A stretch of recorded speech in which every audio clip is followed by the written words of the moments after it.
بڑے فیصلے کیے ہیں سہیل آفریدی نے، اور یہی وہ فیصلے ہیں جو اسٹیبلشمنٹ کے لیے مشکلات پیدا کر سکتے ہیں خیبر پختونخوا میں۔ دیکھیں توجہ ہٹانے کی پالیسی تو ہے، میں نے آپ کو پہلے بتایا تھا، لیکن سہیل آفریدی نے بتایا کہ سیاسی اختلافات اپنی جگہ لیکن امن ہم سب کا مشترکہ ہدف ہے۔ صوبائی اسمبلی کی تمام قراردادوں پر مکمل عمل درآمد کیا جائے گا۔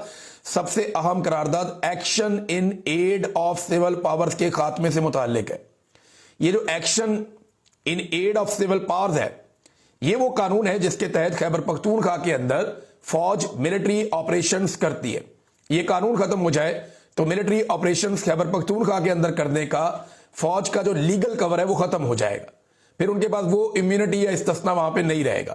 تو اس کے بعد وہ مجبور ہوں گے کہ جب جب انہیں حکومت بلائے گی، جب جب انہیں حکومت اجازت دے گی یا طلب کرے گی، تبھی آ کر وہ ایکشن لے سکیں گے، ادروائز وہ ایکشن نہیں لے سکیں گے۔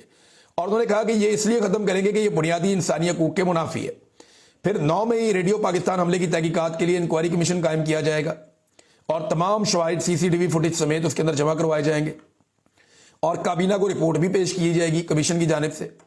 پھر انہوں نے کہا جی کہ ایک اور بڑی امپورٹنٹ چیز کی سہیل آفریدی نے، یہ ایک بڑا انیشیٹو ہے جو انہوں نے لیا کہ سود سے پاک خیبر پختونخوا موجودہ حکومت کی اولین ترجیحات میں شامل ہے۔ ہم خیبر پختونخوا کو سود کے ناسور سے پاک کرنے کے لیے پالیسی بنا رہے ہیں۔